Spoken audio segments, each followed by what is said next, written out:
మరికొద్దిసేపట్లో budget ప్రవేశపెట్టనున్న Nirmala. Budget కి ముందు కేంద్ర కేబినెట్ భేటీ, ఇప్పటికే రాష్ట్రపతి ఆమోదం.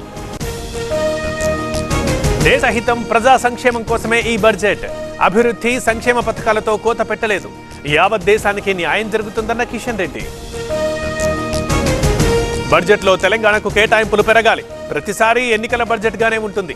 ఈసారి అలా ఉండొద్దని ఆశిస్తున్నామన్న శ్రీధర్ బాబు. దేశాన్ని వికసిత భారత్ దిశగా తీసుకెళ్తున్నారు. ఆర్థిక వ్యవస్థను 4వ స్థానానికి తీసుకొచ్చారు. బడ్జెట్ ఆమోదయోగ్యంగా ఉంటుందన్న సత్యకుమార్. హైదరాబాద్ నందినగర్ నివాసానికి కేటీఆర్.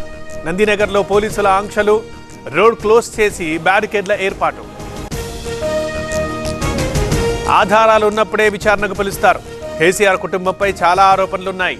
రాజకీయ వేధింపులు అనడం సరికాదన్న కొండా సురేఖ. తప్పు చేస్తే చట్టం ముందు నిలబడాల్సిందే. కేసీఆర్ని విచారణకి ఎందుకు పిలవకూడదు? ప్రజలకు క్షమాపణ చెప్పాలన్న ఆది శ్రీనివాస్. ఈ నూతన సంవత్సరంలో మీ మాతృత్వ కలను సాకారం చేసుకోండి. ఓయాసిస్ IVF అండ్ ఫర్టిలిటీతో IVF పై 15,000 రూపాయల డిస్కౌంట్ తో పాటు free consultation, ultrasound scan, AMH test మరియు సిమెన్ అనాలిసిస్. Please contact 9513731637. తెలంగాణలో బీఆర్ఎస్ ఆందోళనలు. కేసీఆర్ కి సిట్ నోటీసులపై నిరసనలు. అడ్డుకున్న పోలీసులు, పలువురు అరెస్ట్. ఎక్సైజ్ కానిస్టేబుల్ మృతికి సీఎం సంతాపం. విధి నిర్వహణలో సౌమ్య ప్రాణాలు కోల్పోవడం బాధాకరం. బాధ్యులపై కఠిన చర్యలకు రేవంత్ ఆదేశం. చెవిరెడ్డిపై మరో కేసు నమోదు. అనుమతి లేకుండా ర్యాలీ తీశారనే అభియోగం.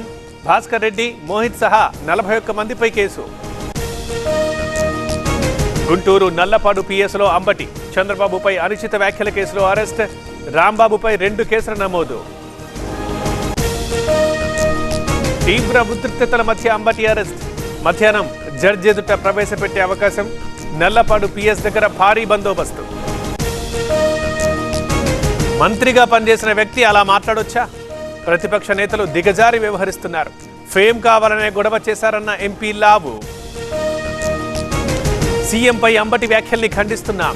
ఏ పార్టీ వారైనా వ్యక్తిగత దూషణలు చేయడం సరికాదు. చట్టపరంగా చర్యలు తీసుకోవాలన్న సత్యకుమార్. సీఎం ఆదేశాలతోనే అంబటిపై దాడి జరిగింది. ప్రజాస్వామ్యంలో విమర్శ, ప్రతి విమర్శలు సహజం. ప్రశ్నించే వారిపై దాడులు సరికాదన్న త్రిమూర్తులు. కోనసీమ జిల్లాలో ONGC గ్యాస్ లీక్. అదుపు చేస్తున్న సిబ్బంది. మలికిపురం మండలం తూర్పుపాలెంలో ఘటన. తిరుమలలో కొనసాగుతోన్న రద్దీ. శ్రీవారి దర్శనానికి 8 గంటల సమయం. 11 కంపార్ట్మెంట్లలో వేచి ఉన్న భక్తులు. ముచ్చింతల్లో కన్నుల పండుగగా సమతా కుంభ్. యాగశాలలో ఆరాధన, తీర్థగోష్ఠి కార్యక్రమం. భక్తులకు చిరంజీవి స్వామి ప్రవచనం. ముంబైలో కాల్పుల కలకలం. డైరెక్టర్ రోహిత్ శెట్టి ఇంటిపై ఫైరింగ్. ఘటనపై పోలీసుల దర్యాప్తు.